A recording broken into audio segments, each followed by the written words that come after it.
Tuve que rehacer este video porque tuve un problema con el audio. Este lo voy a hacer en una versión más corta. Y este video te lo estoy mandando a ti, país, porque es un tema que tenemos que discutir. Lo tenemos que discutir en público porque no puede ser que ambos tengamos la razón.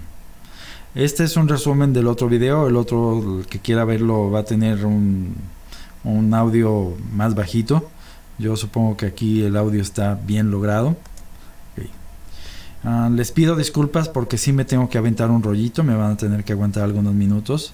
Sé que existe una tendencia de que la gente después de 5 o 10 minutos pierda la atención, pero señores, les pido que sean indulgentes, en esto les va la vida. ¿Por qué? Porque vamos a hablar del tema más controversial que hay ahorita en la iglesia, porque si el Papa es falso, la iglesia es falsa, ¿ok? Entonces, este asunto es delicado, es complejo. Por favor, investiguen por ustedes mismos. Yo aquí les daré algunas pistas, pero el asunto es que ustedes tienen que investigar por ustedes mismos, leer los documentos con sus propios ojos, y pido su paciencia. Okay. Quedamos que esta era la versión corta, así que procuraré hacerlo rápido. Mi estimado, esto va contra ti. Yo pretendo ponerte contra la pared, contra las cuerdas, arrinconarte con un tema incómodo, con el asunto de la infalibilidad papal. Ustedes dicen, y por ustedes me refiero a todos los que dicen acerca de que Bergoglio es papa, ustedes dicen que la infalibilidad es un asunto complejo, que está sujeto a reglas muy estrictas, que la infalibilidad raramente se usa, que no quisieron usarla en el Concilio Vaticano II, que últimamente no los han utilizado los últimos papas, que los papas han decidido no hacer uso de la infalibilidad, y que los papas no la han invocado. Fíjense en esta palabra, no han invocado la infalibilidad. Entonces, para fines prácticos, ustedes, y me refiero a ustedes los que dicen que Bergoglio es papa, para ustedes es exactamente lo mismo la palabra ex cátedra que magisterio solemne, cuando no es así. Ex cátedra no significa magisterio solemne. Según ustedes, en los últimos tiempos solo se ha usado 3 veces de la infalibilidad: en el dogma de la Inmaculada Concepción, el dogma de la Asunción y la propia definición del dogma de la infalibilidad. Y fuera de eso, los papas no han querido ejercitar la infalibilidad. Es lo que ustedes dicen. Vamos a ver si es cierto o no. ¿Qué hicieron entonces todos los papas antes de que se dijera el dogma de la infalibilidad? ¿Se la han pasado haciendo política en el Vaticano? ¿Nunca han dicho nada infalible los papas? Ok. Ustedes dicen que la infalibilidad tiene reglas estrictas. Ok, ¿cuáles son? ¿Dónde están? ¿Cuál es la fuente oficial de esa infalibilidad? Muéstrenmela, señores. Cuando se definió el dogma de la infalibilidad papal, si se acuerdan, son tiempos en que más o menos se apareció Nuestra Señora a la Salet, y ella en aquellos tiempos ya nos advertía de que habría habría obispos contra obispos, cardenales contra cardenales, que los sacerdotes eran una cloaca de impureza, y lo dijo cuando todavía no habían los curas pederastas que tienen hoy en día. ¿Okay? Entonces, ya había una verdadera regla por el dominio del mundo. ¿Cuál había sido esa regla? Bueno, habían derrumbado a los reyes católicos. Francia había caído, el reino de Francia ya no era la defensora de la iglesia. Los reyes de Rusia ya difícilmente eran católicos, estaban a un tris de que se fueran ya por el comunismo. ¿Por qué? Porque los reyes de aquellos entonces, ya muchos de ellos habían cedido ante o la inmoralidad, o habían cedido ante los tiempos. Ya había triunfado Lutero, ya había triunfado Enrique VIII, los herejes, muchos de ellos ya gobernaban el mundo. Estados Unidos empezaba o ya despuntaba, estaba destinada a ser potencia, y era gobernada por herejes. Okay. Entonces había una guerra moral antes del concilio, y los herejes ya querían ganar aquella guerra moral. Los herejes hicieron un libro que se presentó cuando el Papa dijo: señores, voy a convocar un concilio. Lo hizo ante todo el mundo, y ante esa presentación del Papa, donde dijo voy a convocar al concilio, los herejes, los gobiernos mundiales, todos aquellos que se mueven atrás de las cuerdas, dijeron: señores, el Papa no puede en este concilio presentar el asunto de la infalibilidad, porque ellos se la solían, Y ellos entonces hicieron un libro que se llamaba El Papa y el Concilio. El original fue en alemán. Este libro fue escrito por una serie de gentes que colectivamente se llamaron Janus. Janus es un dios de dos caras, si lo recuerdan, un dios pagano. Y en este libro, basta con ver el índice, se dedicaban a atacar la infalibilidad papal. Es decir, presentaron argumentos históricos, y aquí empieza lo interesante. Todos los argumentos que a ustedes se les han ocurrido acerca de por qué los papas no son infalibles, es decir, el caso de Honorio, el caso de los papas medievales, el caso del papa que no me acuerdo quién fue, según ustedes, el que dijo que los obispos que defendían contra los arrianos habían sido excomulgados. Es decir, todas aquellas cosas que ustedes me puedan decir hoy en día del por qué los papas no son infalibles, ya lo habían presentado, no es idea suya. Esos argumentos que tu país das hoy, o que tu visor, lector de este video estás diciendo, por los cuales a ti se te ocurre que los papas no son infalibles, no son ideas tuyas, estos son refritos. Esto ya los había presentado siglos antes una bola de gentes. Y fíjate bien, y esto es importante, ya había argumentos en contra de la infalibilidad papal antes del siglo XVIII. No estás inventando nada nuevo al decir que Bergoglio y otros papas han sido herejes, ¿ok? ¿Cuál fue la respuesta? Aquí en la tabla de contenidos podemos ver, bueno, si alguien quiere ver este libro, lo pueden encontrar en archive.org. El autor, como ya vimos, es Janus. Aquí están los errores, por ejemplo, los que achacan a Honorio.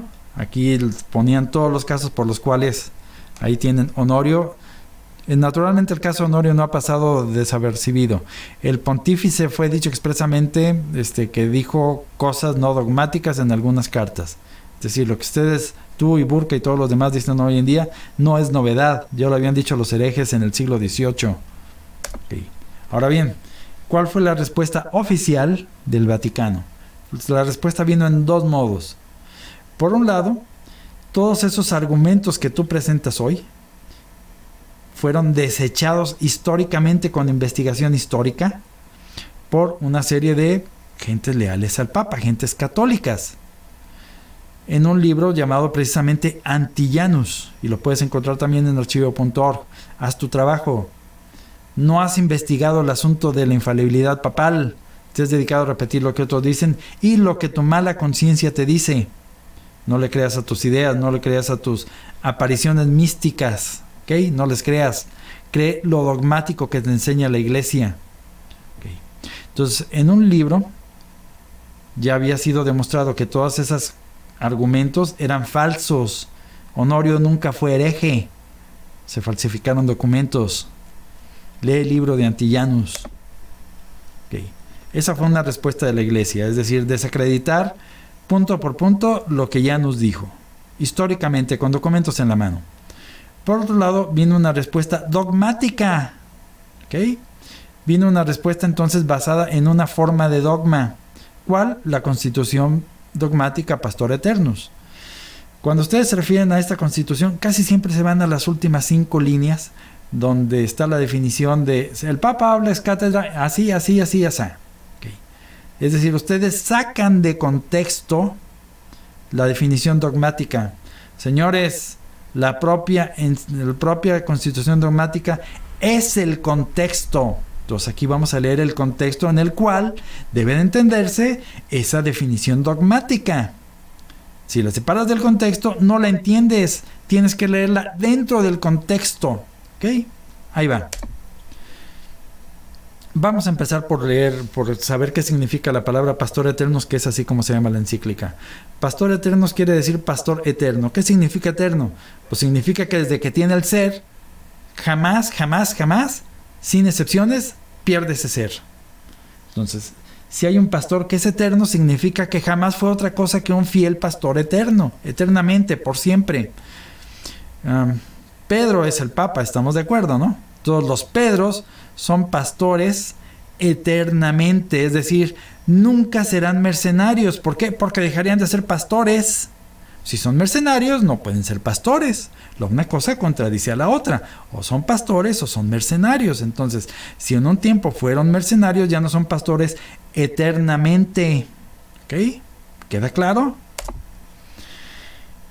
Leyendo la Pastor Eternos algunos de los párrafos que son el contexto, el que ustedes no quieren leer, dice así.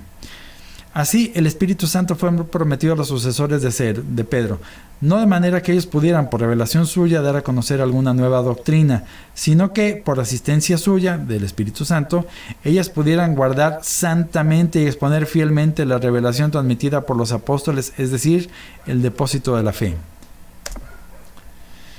Ciertamente esa doctrina apostólica fue abrazada por todos los venerables padres y reverenciada y seguida por los santos y ortodoxos doctores, ya que ellos, los doctores y los padres de la iglesia, sabían muy bien que esta sede de Pedro siempre permanece libre de error alguno, según la divina promesa de nuestro Señor y Salvador al príncipe de sus discípulos. Yo he rogado por ti para que tu fe no falle. En el futuro, ¿Cuándo será que tu fe no falle? Cuando hayas regresado. ¿Regresado de qué? Del error. No nos olvidemos que Pedro negó a Cristo. Entonces, cuando hayas regresado, tú fortalecerás la fe a tus hermanos. ¿Con qué? Con una fe que no fallará. ¿Quién lo dice? Yo, Cristo. ¿Ok?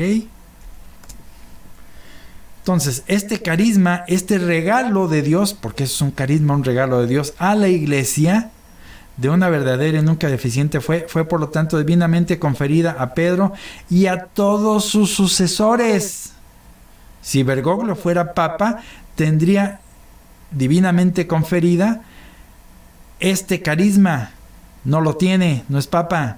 De manera que puedan desplegar su elevado oficio para la salvación de todas las almas, y de tal manera lo deben hacer que todo el rebaño de Cristo pueda ser alejado por ellos. ¿Por quién? Por los papas, del venenoso alimento del error, y pueda ser alimentado ¿con qué? Con el sustento de la doctrina celestial. Así, quitada la tendencia al cisma, es decir, a la herejía, toda, es decir, todos los que la componen, no unos sí y otros no, es preservada en la unidad y descansando en su fundamento. ¿Quién es el fundamento de la iglesia? Pedro. Sobre esta piedra fundamentaré mi iglesia. Y se mantiene firme contra las puertas del infierno. ¿Cuáles son las puertas del infierno? La herejía.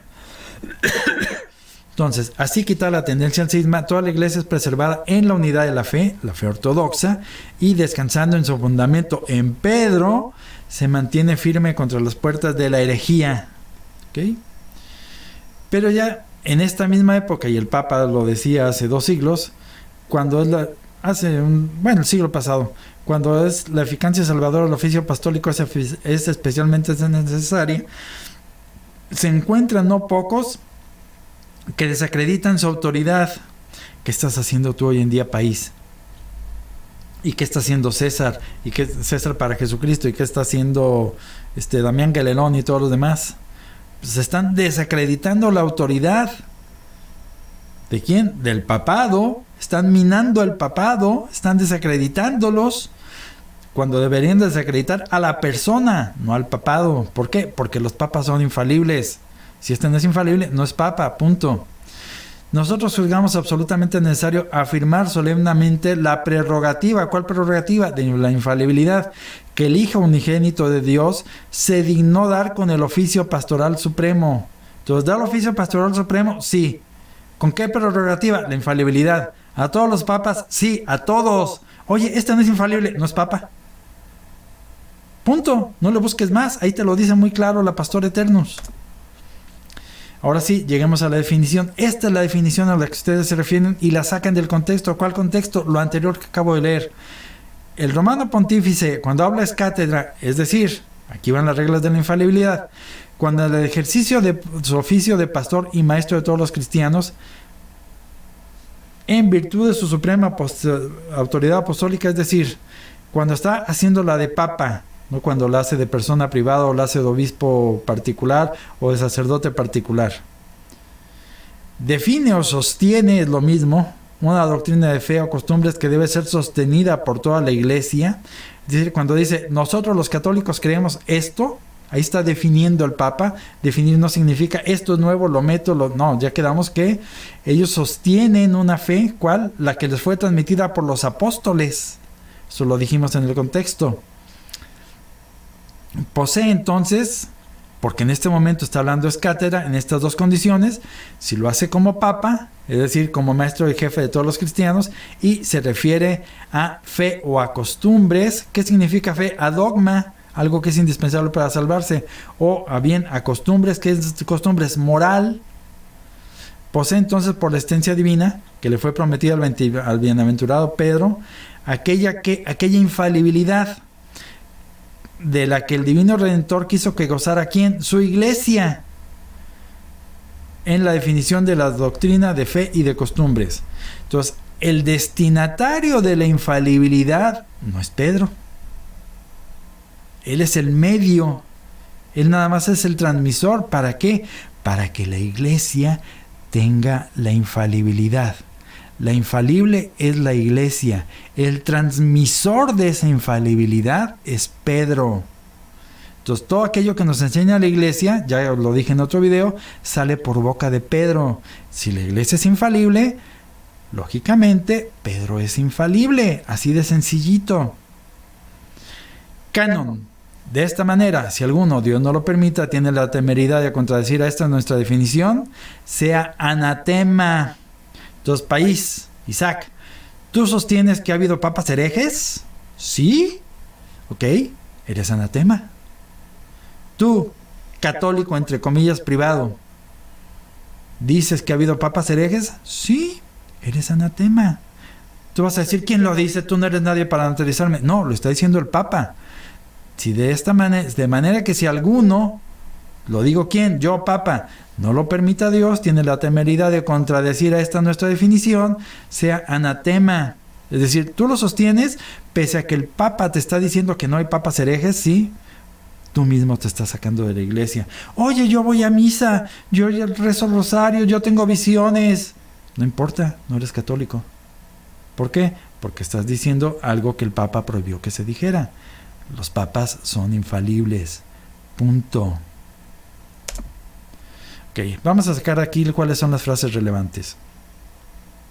Ya que ellos sabían muy bien que esta sede de Pedro siempre permanece libre de error alguno. Ok, ¿en qué idioma no te queda claro? Libre de error alguno. Luego continúa diciendo, este carisma, este es el contexto, recordémoslo, este carisma de una fe verdadera y nunca deficiente fe, fue por lo tanto debidamente conferida a Pedro y a sus sucesores. ¿Tú dices que Bergoglio es sucesor de Pedro? Sí, debería tener este carisma. ¿Lo tiene? No, no es Pedro. Punto. No le busques tres pies al gato. Así pues, quitada la tendencia y el cisma, toda la iglesia es preservada en la unidad y descansando en su fundamento. ¿Quién es el fundamento? ¡Pedro! Se mantiene firme contra las puertas del infierno. ¿Cuáles son las puertas del infierno? La herejía. Entonces, así quitada la tendencia al cisma, que es lo que busca Satanás, toda la iglesia es preservada en la unidad de ¿qué? En la unidad de la fe. Aquí no se valen con doctrinas contradictorias. Por muy que estén publicadas en las actas apostólicas sedes y puestas en los catecismos, no son de la iglesia. Punto.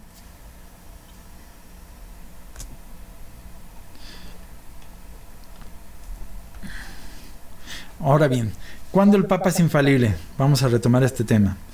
Según ustedes, hay una serie de complicadas reglas que exigen que tome la pluma para firmar documentos de un ave sacralizada del Papa, de un ave bendita para firmar los documentos ex cátedra infaliblemente. No, señores, eso no es la infalibilidad. El Papa es infalible ¿cuándo? Ya lo dijo muy claro. Lo habla en su calidad de Papa, de jefe de toda la iglesia, se dirige a toda la iglesia, está hablando de dogma y o de moral. Esas son las condiciones de la infalibilidad. O traducido en palabras más simples, el Papa es infalible cuando se necesita para guiar a toda la iglesia en dogma o en moral, lejos de la herejía o del pecado. Entonces, para que el Papa sea infalible, basta con eso. No se necesita que haga un hechizo de la infalibilidad o que cite las palabras mágicas hocus pocus ex cathedrum. La infalibilidad es esencial para la iglesia, no es un producto opcional, no es algo que el Papa pueda decir, ahorita voy a hablar infalible. Ahorita no voy a hablar infalible. No se me pega la gana hablar infaliblemente a toda la iglesia. Ahorita voy a decir herejías a toda la iglesia. No, señores, no es opcional. Si queremos que la iglesia se mantenga en la infalibilidad, es necesario que el Papa sea, siempre que se dirija a toda la iglesia, infalible. ¿Ok? Ahora bien, el problema contigo, mi querido Isaac, ¿en qué has convertido el dogma de la infalibilidad papal? Lo han convertido en algo opcional, algo que se invoca a voluntad, algo que él dice, ahorita voy a hacerlo, ahorita no quiero. Entonces ustedes han convertido el carisma de dado a San Pedro en un acto de magia. ¿Cómo se llega a ese acto de magia? Invoca las palabras mágicas, abracadabra, ex cathedrum, voy a hablar infalible. Eso no puede ser. Ustedes lo han desvirtuado y lo han convertido en un truco barato. Ustedes dicen, voy a invocar el dogma de la infalibilidad, voy a hablar infaliblemente ahorita. No quiero hacerlo ahorita, hago un concilio sin invocarlo. No puede ser. No es un hechizo en el cual tengas que recitar palabras mágicas para que luego te brote la infalibilidad por acto de magia. No, es un carisma concedido a toda la iglesia, concedido al Papa en favor de la iglesia. Ya sabemos que los carismas son en beneficio de toda la iglesia. Entonces, quienes han malentendido el dogma de la infalibilidad papal, no somos nosotros los recalcitrantes, dicen ustedes, o los papistas, han sido ustedes. Pues aquí una de dos. ¿Quién mente? Porque alguien tiene que mentir. ¿El concilio y el Papa, es decir, se equivocaron el concilio y el Papa juntos? ¿O mienten Burke, Schneider, tú y todos los demás? No hay más. Alguien miente. O el Papa mintió declarando el dogma que no podía comprobar. ¿Por qué? Porque el libro de Llanos le decía que había habido papas herejes y a pesar de eso, a pesar de que lo sabía, lo declaró. Entonces el Papa mintió. Ese dogma es falso. Y si un dogma es falso, ¿qué otros dogmas pueden ser falsos? Eso es a lo que te estás enfrentando, país.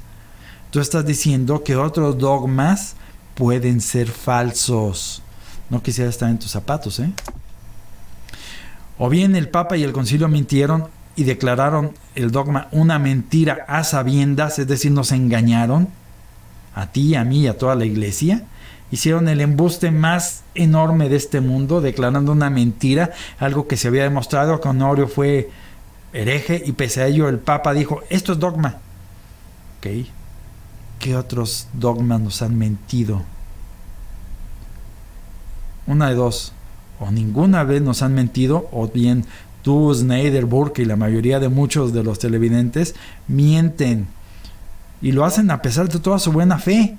O sea, el asunto aquí no es la buena fe que tú tengas. No dudo de tu buena fe. Pero, sin embargo, mientes. Estás atacando una doctrina definida de la iglesia. Por un lado tienes la Constitución Dogmática Pastor Eternus, que te dice en el contexto y en el detalle que los papas son infalibles, y por otro lado tienes el documento que tú tantas veces has citado, al de Burke y al de Schneider, donde dice que ha habido papas herejes. Entonces aquí estás contra las cuerdas, una de dos. ¿A quién le crees? ¿En quién apuestas tú tu eternidad? ¿En Burke o en el concilio? En el Papa, en un Papa al cual no puedes acusar de herejía. No puedes acusar de herejía a Pío IX, a su santidad Pío IX. Sin embargo, sí puedes acusar de herejía al Concilio Vaticano II, sí puedes acusar de herejía a Bergoglio, sí puedes acusar de herejía a Ratzinger, a Wojtyla y a todos los demás. Entonces, ¿de qué lado apuestas? La iglesia es una extensión de Cristo, ¿ok? Eso debe quedarnos muy claro. La iglesia es una extensión de Cristo. Entonces, si Cristo pudo hacer a su madre inmune a todo error y pecado, no nada más a la herejía, sino a todo, al más mínimo pecadito, la hizo inmune. ¿Qué tiene de raro? Que a Pedro solamente lo haga inmune, no contra todo pecado, que ya lo hemos visto que ha habido papas muy pecadores, sino únicamente al pecado de la herejía. ¿Qué tendría de raro? ¿Por qué te extrañas? Supongamos que aún viviera el Padre Pío y supiéramos que es santo, que tiene sus estigmas y todo lo demás, ¿ok? Se muere el Padre Pío. Y todo el mundo decimos, oh, era santo el Padre Pío. Bueno, un día, algunos años después, nos encontramos un video en YouTube donde van a sacar un video nunca visto del Padre Pío haciéndola de pedófilo. ¿Qué tal? O celebrando misa con un luterano. ¿Qué tal? ¿Qué sería más fácil? Una de dos. o que el Padre Pío era un hipócrita, es decir, era un pedófilo y nos lo ocultó toda su vida y sus estigmas eran una falsedad, eran fabricados, o bien que eso que estás viendo tú en ese video haya sido una suplantación, que es más fácil. ¿A qué le apuestas? ¿A que lo hayan suplantado o que el Padre Pío alguna vez haya sido pedófilo? Okay. Recuerda que nos fue dicho, heriré al pastor y se dispersarán las ovejas. Es decir, heriré al papado. Con esto que no quiero decir que la institución del papado está terminada. No, la institución del papado renacerá cuando Dios mande, porque ahorita el mundo está castigado por Dios. Si no lo sabes, la sede de Pedro es la luz del mundo, es la sede de la luz para todas las naciones. Las naciones ahorita están en la oscuridad. ¿Por qué? Porque el pastor está herido. No hay pastor ahorita, visiblemente. Han suplantado al papado. Ese es el fondo. Me gustaría ver tu respuesta.